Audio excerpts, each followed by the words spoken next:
Okay, we are discussing about the segmentation and paging. ठीक है, वो कंसेप्ट हमारे पिछले यूनिट में हो गए थे और नेक्स्ट इसमें यूनिट में जो हमारा है that is the demand paging. Demand paging क्या है? डिमांड पेजिंग इज़ अ तकनीक. जैसे वर्चुअल मेमोरी के बारे में अभी हमने पढ़ा है, ठीक है, उसमें ये बताया गया है कि अगर हमने उस कंसेप्ट को करना है तो we can do this by the demand paging. Demand paging is a तकनीक use to implement the concept of virtual memory. It combine the concept of paging और स्वैपिंग. मतलब इसमें पेजिंग और स्वैपिंग दोनों को डाला गया है. The various process are initially stored in secondary storage device such as disk. All the pages of process are stored continuous in the swap space on secondary storage. अब जो प्रोसेस होते हैं they are store in the secondary storage device such as disk. और जितने भी pages हैं, जितने भी प्रोसेस है, they are store in a continuous in a swap space. Whenever process is to be executed, it is brought into main memory. जब कोई भी प्रोसेस एग्जीक्यूट होता है तो उसको मेन मेमोरी में लाया जाता है. In demand paging, only those pages of process are brought into the memory that are required. अब डिमांड पेजिंग में जो पेजेस रिक्वायर्ड है उन्हीं को मेमोरी में लाया जाता है. All other pages reside on secondary storage and brought into the memory when needed. और बाकी जो पेजेस होते हैं वो सेकेंडरी स्टोरेज में होते हैं और उनको तब लाया जाता है जब ज़रूरत होती है. The task of bringing in and out of the various pages of a process is done by the pager. अब जो पेज को इन करना है या आउट करना है, ये सारे काम पेजर मतलब के द्वारा किए जाते हैं. This concept is called demand paging because the page is not loaded the memory until it is required. मतलब ये जो कंसेप्ट होता है वो डिमांड पेजिंग के जरिए होता है बिकॉज पेज को तब तक लोड ही नहीं किया जाता जब चाहिए नहीं होता. Thus, demand paging involved bringing those pages that will not use at a particular moment. So, demand pages में क्या होता है कि they are avoid bringing the pages that are not used. As a result of this, swap time is decreased and the amount of physical memory needed also decrease. तो इसमें क्या होगा कि हमारा जो swap time है वो डिक्रीज होगा और फिजिकल मेमोरी भी क्या है जितनी नीडेड है उसके अकॉर्डिंग हमारा डिक्रीज होगा. सो यूज टू फास्ट स्टोरेज. जैसे यहाँ पे आप देख सकते हो ये प्रोसेस है that swapped out of the memory. इसको स्वैप आउट किया गया और यहाँ पे स्वैप इन किया गया है मेमोरी को. मतलब जो हमको रिक्वायर्ड है उसको लिया गया, जो नहीं चाहिए उसको मेमोरी से फ्री किया गया. So that is demand paging. Next is page replacement. When a page fault occurs, the operating system has to choose a page to remove from memory to make space for the page that has been brought in. अब जब page fault occur होता है तो operating system क्या करता है? वो क्या करता है कि जो पेज उसको रिमूव करना है मेमोरी से, ठीक है, उसको रिमूव करता है, ठीक है, और जो बेसिकली चाहिए होता है उसको ब्रॉट इन करता है. If a page to be removed has been modified in memory, it must be rewritten to the disk to bring copy to date. अब कोई भी पेज जब रिमूव करता है, ठीक है, जब मेमोरी में मॉडिफाई होता है तो उसको दोबारा रीरिटन किया जाता है. However, the page has not been changed. The disk copy is already up to date, so no rewrite is needed. जब पेज मतलब आपका चेंज नहीं होता या डिस्क कॉपी आपकी अप टू डेट होती है तो रीराइट की ज़रूरत नहीं होती है. The page to be read in just override the page being replaced. जो पेज होता है, ठीक है, is to be read in just override the page. मतलब वो क्या करता है उस चीज़ को जस्ट ओवरराइड कर देता है, एक के ऊपर दूसरा ओवरराइड हो गया. This a page replacement algorithm is a logic of policy regarding how to select a page to be swapped out from the main memory to create a space for the page that is caused a page fault. मतलब इसमें क्या होता है कि that the logic behind that की कैसे उस page को स्वैप आउट किया है जिसकी वजह से पेज फॉल्ट हुआ है और कैसे उसको स्वैप इन किया जाए जिससे हम क्या है एक नया पेज लोड कर सकें. सो यहाँ पे हमारे पास बहुत सारे एल्गोरिथम है that is optical replacement theory, random replacement, first in first out, least recently used, dynamic replacement algorithm. So let us discuss about this algorithms. First is optical replacement theory. In this algorithm, we replace the page that will not be used for longest period of time. The page in main memory, which will not be referred for the longest time, of swap out from the main memory to create space for the requested page. इसमें क्या होता है कि जो page आपने काफ़ी लंबे time के लिए यूज़ नहीं किया उसको आप क्या है स्वैप आउट कर सकते हैं मेन मेमोरी से. This algorithm is impossible to implement because it will require the OS to have perfect knowledge of future events. मतलब इसमें ये चीज़ पॉसिबल नहीं है because you have to know the future events. It has the lowest rate of occurrence of page fault.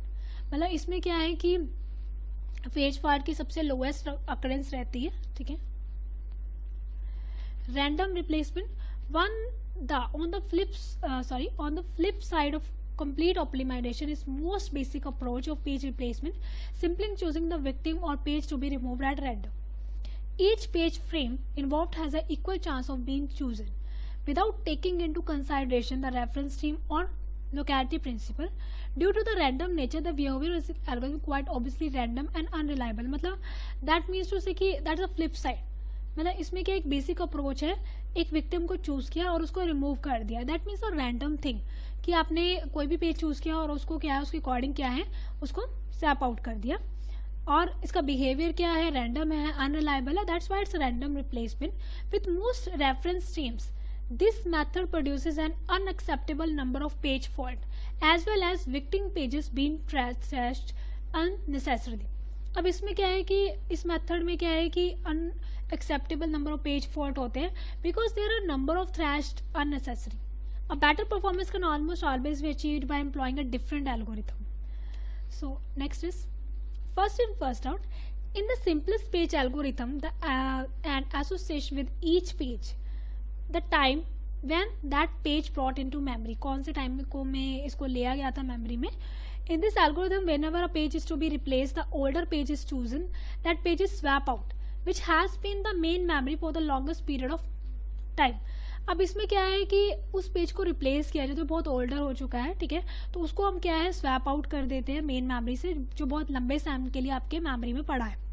It is implemented by creating a FIFO queue that hold all the page in the memory. The page at the head of the queue is replaced and the page is brought into main memory. It is inserted at the tail of the queue. इसमें ये होता है कि जो सबसे head में पड़ रहा है ना, काफ़ी लंबे टाइम के लिए पड़ा है, उसको बाहर निकाल दिया और जो न्यू है उसको क्या है, क्यू में डाल दिया. The main difference between FIFO and OPT algorithm is that the FIFO algorithm uses the time when a page has brought into memory and OPT algorithm uses the time when a page is to be used. FIFO में ये होता है कि जो मतलब कब उसको memory में लाया गया फर्स्ट, ये वो देखता है, और OPT देखा है कि कब उसको यूज किया गया था लास्ट. ठीक है. Next is least recently used. The LRU algorithm uses information about the pages assessed in recent past to predict the near future. In this algorithm, whenever a page is to be replaced, we select the page that has not been used for longest period of time, मतलब बहुत लंबे time के लिए use नहीं किया गया. This algorithm keeps track last time each page has used, not when it's brought into memory. इसने बस ये देखना है कि लास्ट टाइम उसको कब यूज किया गया, उसका ट्रैक रखना है. ये नहीं देखता कि उसको मेमोरी में कब लाया गया था. LRU algorithm is based on strategy of looking backward in time. मतलब ये पीछे का टाइम देखता है, उसके अकॉर्डिंग ये जो है अपना वर्क करता है. Least frequently used. Least frequently page replacement algorithm is approximate of LRU algorithm. Here we concern with how intensive the use of each page has been. A counter is used, then count the number of references that have been made to each other. मतलब count होंगे कितने number of times उस चीज को use किया गया. Whenever a page is to be replaced, the page is chosen that is least frequently used or least insanity refers. The page with smallest count is replaced. मतलब जो बहुत कम time के लिए यूज किया, जिसका सबसे कम काउंटिंग होगा, उसको रिप्लेस कर दिया जाएगा. The reason of this the selection is that the activity used page should have large reference count. However, this algorithm is expensive to implement and does not access OPT page replacement.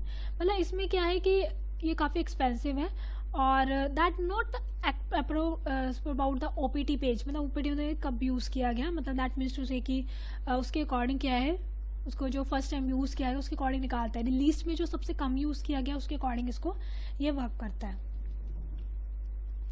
Dynamic page replacement algorithm. All of the static page replacement algorithm considered have one thing in common.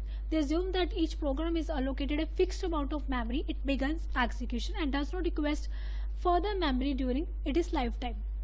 मतलब इसमें क्या होगा कि हर एक programme में एक fixed amount of memory होती है जब भी वो एग्जीक्यूशन को स्टार्ट करता है and does not request further memory during life time. Although static algorithm will work in scenario, they are hardly optimized to handle the common occurrence of adjusting to page allocation changes. This can lead to problem when a program rapidly switches between needing relative large and relative small page sets of locality, मतलब ये भी problem create करते हैं जब उसको दोबारा switches किया जाता है. A variety of method must be employed to develop replacement algorithm that work hard in hand with the locality changes spread in complex algorithms. Dynamic paging algorithm accomplish this by attempting to predict program memory requirement while adjusting available pages based on occurring trends. इसमें क्या होगा कि जो dynamic paging algorithm है, ठीक है, वो क्या करता है, प्रेडिक्ट करता है प्रोग्राम को, उसकी रिक्वायरमेंट को प्रेडिक्ट करता है, उसके अकॉर्डिंग उस चीज़ को रिप्लेट करता है, ना कि उसकी जो पुराने ट्रेंड्स है या उसकी अकरेंस है उसके अकॉर्डिंग उसको रिप्लेस करता है. मतलब डायनामिक में जैसी सिचुएशन है उसके अकॉर्डिंग उस चीज़ को रिप्लेस कर देना. Next is threshing. Thrashing is a situation in which a system spends more time in processing page fault than executing instruction of process. Thrashing में क्या आ गया कि जब आप पेज को रिप्लेस करने में या पेज फॉल्ट में बहुत ज़्यादा टाइम लगा रहे हो उसको एग्जीक्यूट करने की जगह. Thrashing degrade the performance. इससे परफॉर्मेंस डिग्रेड होती है. There may be situation when the memory is full with pages that are accessed frequently. A page fault will occur if it is required page not present in memory. जो page fault होता है वो तब occur होता है जब वो required page आपका मेमोरी में अवेलेबल ना हो. In order to make space for swapping in required page, one of the frequently accessed page is swapped out from main memory. तो स्पेस बनाने के लिए क्या है कि उसको क्या है, जो फ्रिक्वेंटली पेज उसको निकाल दिया जाता है. So the page that swap out in required for execution and this results again in page fault. फिर दोबारा जब वो पेज चाहिए तो फिर वो मिलता नहीं है, फिर दोबारा पेज फॉल्ट अक्कर होता है. सो series of page occur and swapping becomes a large overhead. तो इसलिए जो हमारा पेज फॉल्ट है वो लार्ज ओवरहेड हो जाता है बिकॉज पेज फॉल्ट ज़्यादा अक्कर हो जाते हैं. Thrashing journey occur in multitasking OS and as a multitasking there are several process running at the same time, so memory becomes over committed and it's leads to thrashing. अब thrashing क्या है कि that's the concept of multitasking, ठीक है, basically उसमें आता है और काफ़ी सारे टास्क होते हैं सेम टाइम पे. सो कई बार वो ज़्यादा हो जाते हैं, सो इससे थ्रैशिंग अक्कर होती है. So that's a simple concept of thrashing. And as we discussed the demand paging and page fault and page replacement algorithm, I hope you understand this. Thank you.